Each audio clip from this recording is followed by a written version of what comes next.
about 1 inch right there. Yeah. You know it, I know it, and we are back with another one. So today, listen, I'm super excited because after showing you all the parts, after showing you everything, we could finally get started on the car. And you'll see in this video, we started cutting the chassis up to get it ready for the cage. We're gonna start from the front of the car and then go all the way to the back. And then so far in the front, which is the engine bay, we're gonna cut out, there's a little section that goes in front of the shock tower that you don't need. If you have an E36 or know anyone with one, you don't need it. And this is an argument that I'm willing to die on, so whatever. And we're gonna cut that out. And then we're gonna move on to the door cards. The door cards we don't need, the windows we're taking out, and the window motors we don't need. So all of that's gonna get cut out, and it's just a lot of bare metal that we just don't need in this car. So 4 doors, 4 windows, 4 door cards, 4 window motors. It's a lot of weight. It adds up. And think about it. It's already going to be lightweight without those. I mean, we already cut 1 door. Let me show you.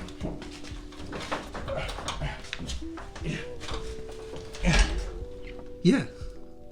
Sorry, that was a whole struggle bus. But yeah. Listen, the door, it's a shit ton lighter than what it was. So I can't wait for that. But, and then we're going to move on to the back. And in these things where the rear wheel, the wheel well is, we don't need it, so we're gonna cut all that out. And then the whole point of doing that is, I know, yes, weight saving, but the actual whole point of doing that in the rear end is because if you've ever worked on one of these cars, getting to the diff and then working on the diff and changing the diff out or anything with the sway bars or anything like that, it is extremely difficult when you have all that metal just for no reason, because obviously we're not gonna have a wheel in there or tire or anything like that. So we're gonna cut all that out. It's gonna be sick. Then when we do actually bring it to Nils to do the cage, you could also put like a little plate to cover it so that it's not just an empty bare hole. And yeah, so it's gonna be sick. So yeah, get into it. All right, Juan, what are we doing? Trying to take off this goddamn window. But it's a BMW, so it's not like a Honda. You guys want to be all complicated with your Beamers. Listen, once we get the window off, and then we get to cut it, it's gonna come down here, cut across, and then go like that. Yes, you see me not doing it. This is Juan right here, baby.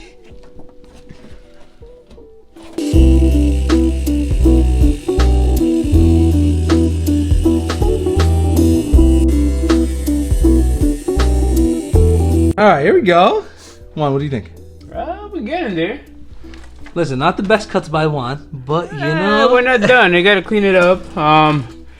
Can't be like some people that I know that leave everything half-assed. That's me. That's literally me. But yeah, no, there it is. A lot of weight saving, hopefully, and that's the door. Look at that thing. Cut it right out with the motor on it. So if you guys need a window motor, here it is. We got it. We've moved on to the engine bay. What we're doing is, if you look at this side compared to here, we're cutting out, following along the seams, and here we've already cut. That's just the brake line. Probably gonna leave that for now. And then cut along here on the fender where the fender's gonna go, and that's pretty much it. So what'd you do, Juan? What'd you do so far? I did all the cutting. So I'm not gonna lie, you did. I won't lie. Don't let this guy fool you. Now we're just gonna cut it pretty much along the seam. Same thing over here, notch it where the brake line is, somewhere around this area. Come over here, clean it up. Same thing over here. Then after that, we're gonna do suspension, and little by little, keep going at it. Honestly. Hell yeah. Listen, if you're wondering why I'm cutting this, and I know Juan is because he's pissed off that we're doing this, but this way you can see the suspension. So if that makes sense. So now, please, if you have any issues with your suspension on the track, you can look without having to worry about, hey, let me jack the car up, let me do this, let me do that. You can look right from here. We'll be able to kind of see if any of the bolts are getting loose, anything like that, any kind of movement, and that's the whole reason. And then of course weight saving, because weight saving is for life. But it makes sense. It doesn't make sense. I don't agree with this guy. Guy's a hater. He's a hater. In the comments, tell me if that makes any sense, because honestly, it doesn't make no sense to me. Again, I'm a Honda guy, so I don't understand this.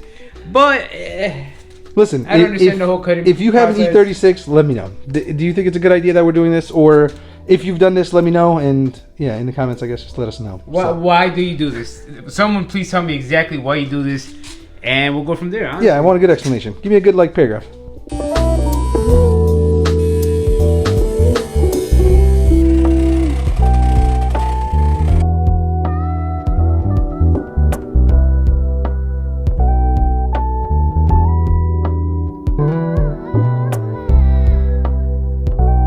Front end's pretty much done. You guys saw the cutting. We cut, like I said, the engine bay. Everything for this side, which is the driver's side, is pretty much done. We're just gonna repeat it on the other side. The angle kit's on, the suspension's on, new rotors, new all that.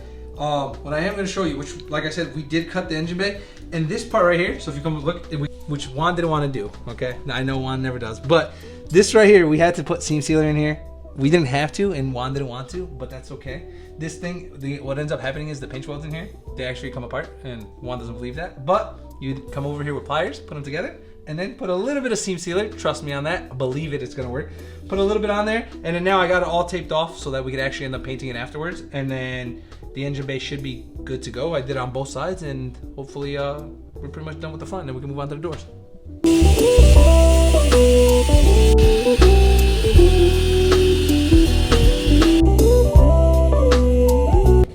All right, Juan, what are we doing? I'm getting the outer tie rods on. I don't know what brand this is, but It's the Fabo eBay. Come on, man. Fabo, we're going crazy angles. Listen, we got the BC coils on, right? And then new rotor, of course, new wheel bearing, all that other good stuff. And then we got the Fabo angle kit on it. Well, Juan did. And now we just cut the tie rod, so hopefully now, because if you are running this Fabo kit, you're going to need to cut your inner tie rod, just so you know, pre-hand, let you know. Cut it, take an inch off. An inch goes a long way. Take that off, and then yeah, and there you go, and it'll fit, and you'll have to set your angle. About 1 inch right there. Yeah. Little tip for all my drifty peoples: if you are running the Fabo kit, if you're running the SLR, whatever, the caster is going to be your best friend, right? So obviously, we want this thing to self-steer as much as possible.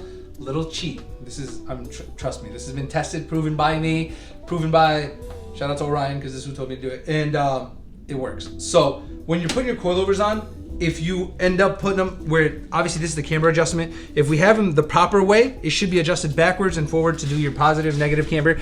But the way that we have it is actually backwards, so that when we do end up loosening all these, we can push this out to go backwards. And then when this is backwards, obviously this will all come forward, causing you to have even more positive caster than what you originally had. And I know it's a lot of positive caster that comes with this angle kit. I'm sure SLR has already done. Yes, it's great, I understand.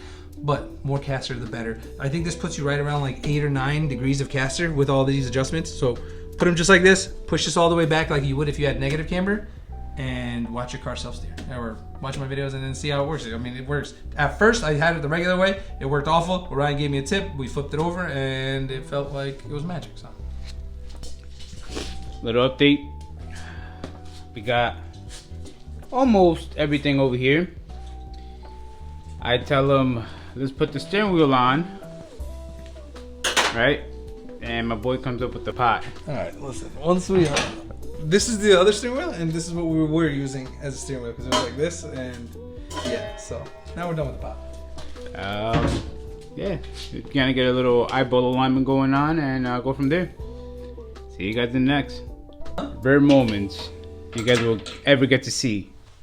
Okay. This guy actually working on his car. Okay. Listen, when you got friends who are actual mechanics, why would I be working on this thing? You know? Rare moments, guys. Take it all in. Alright, dude. This is what I do. I just put wheels on and off. Yeah? You like to pick things up and put them down? Yeah, just wheels. Just wheels. It's not even the right socket. Like, it's just not the right socket, nothing. I'm sorry. We're like guessing over here. Just guesstimate garage. Literally hand tight. No Ugga Duggas, boys. He doesn't believe in power tools. I hate power tools. Hate them. In the comments, do you guys prefer using hand tools like a caveman or actual power tools? Just let us know.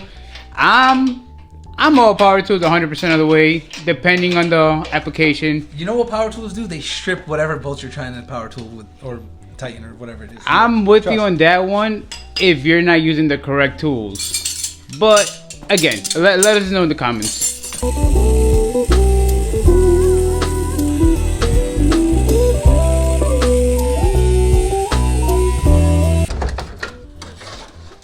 All right, Juanito, what are we thinking? How heavy? How heavy are we talking? Like 5 pounds right here. 5 pounds? Let me see that thing. Probably a little bit more. Yeah, man. The whole window's out. The oh, with the window and everything. Yeah, with the window and everything. Each door. What do you think we're saving? Good 15 to 20 pounds total, honestly. Pretty much. Windows, the tiny little windows, the cars, the wide, yeah. Gonna be taken out. Yeah, no, that's a good amount. A good amount of wood we're gonna taking out of this. Listen, if you're wondering what the plan is for no windows and if it rains, we're just not gonna drift. I've drifted in the rain. It's not fun. I don't care. You know, so I'd rather burn $100 and whatever it is that day and go to work and make the money up than go there and not have fun. So no windows is the way to go. And then now we just got to grind these down. The door panels are off. The grind that down so that we can paint them, because obviously we don't want this thing to rust. And yeah, the chassis is a little rusty, but you know, we're gonna make it work.